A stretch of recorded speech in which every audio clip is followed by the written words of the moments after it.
So welcome back to the channel.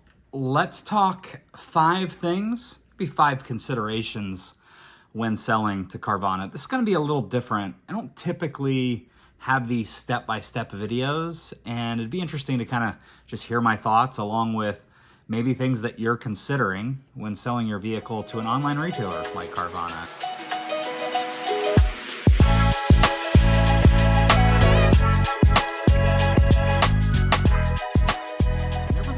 Where we were unsure whether our daughter really thought that every vehicle was sold out of a vending machine.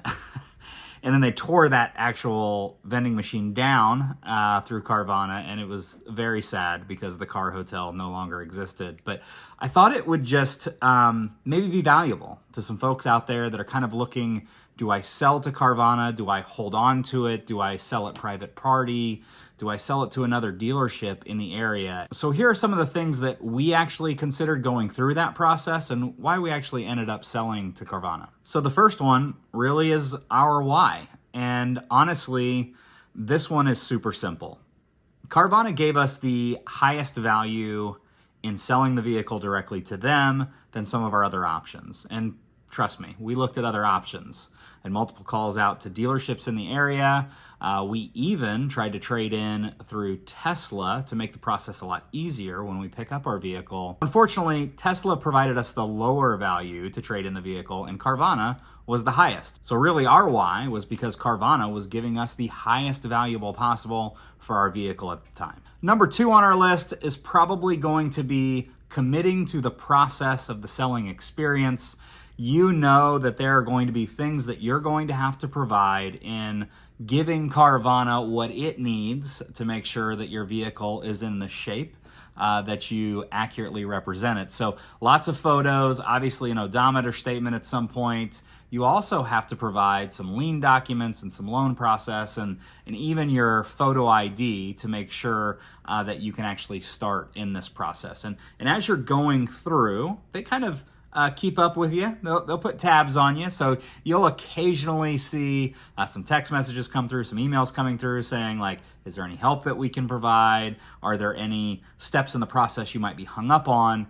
And honestly, I appreciated this, but there were moments in that process that were a little bit sticky, things that weren't necessarily happening as quick as I would have liked them.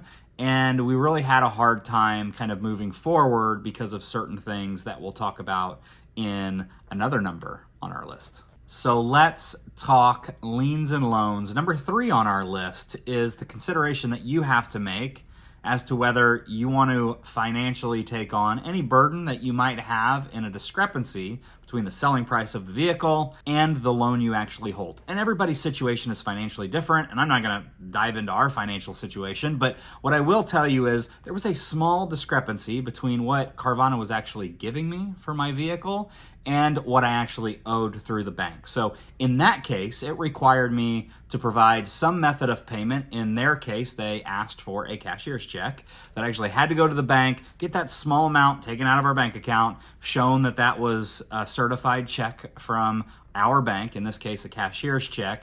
We had to photocopy it, we had to send it off to them, they had to review it, then they came back. There were some things that had to be done through that loan process that probably could have been handled a little easier had we gotten some of the answers as quick as we needed to. And Carvana really was probably providing us the most value for our vehicle. So regardless of that small amount, I wasn't too worried about that part of it. Your situation is going to be different, but just be prepared. That's something you need to be thinking about when you're selling your vehicle to Carvana. That's just something you got to think about. And again, everybody's financial situation is different. Number 4, let's talk issues. There are always issues. You're dealing with customer service, you're dealing with a lot of folks, you're getting emails, you're getting text messages, and it doesn't move as fast as maybe I would have liked.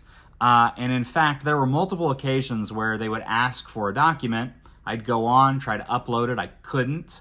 They asked me to text message a photocopy of an ID, which is fine. I get it. We live in 2023. there are going to be times where you have to, photocopy and text an ID or a document. Just wasn't super comfortable with that. If you're uneasy about sharing that information digitally, I think you might be a little concerned with the amount of times they ask for something, or the discrepancy in numbers or email addresses that you have to send it to. And their online system wasn't as smooth as it was for the buying process. And we had issues actually setting up a scheduled pickup for the vehicle, because every time we went onto their online system and clicked the button schedule pickup, it actually would kick back error messages. We were kind of in the dark until we got on a phone call with them, and the next 30, 45 minutes later kind of figured out where we were in the process and were able to kind of turn that back on. And finally we were able to schedule a pickup, which brings us to the last one on the list, number 5, and that is timing out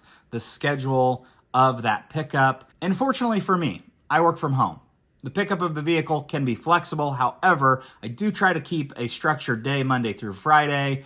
And unfortunately, a lot of the pickups can't happen on the weekends or after business hours. So what I tried to do was get a window that would assure me a pickup time kind of during my lunch break. So I scheduled my pickup for 11. I got a phone call about 9:30, and she said she would be here about 11:20, assuming that the process would take about 15 or 20 minutes. Well within my lunch break, so I had no worries. She was here right on time, and the pickup went without a hitch. She picked the vehicle up. It took about 15, 20 minutes to get through the paperwork, about 5 or 10 minutes to kind of do some final checklist items. Most of the things that actually happened during that pickup are digital. So she's taking pictures of the vehicle, she's documenting the odometer, she does a lot of things in the vehicle before you actually sign the paperwork for the sale. So we sat back into the porch, did all the paperwork, handed it back to her. I got a copy of that agreement, and then she actually went back and took the vehicle to put on the Carvana pickup vehicle, which I've never seen one in person.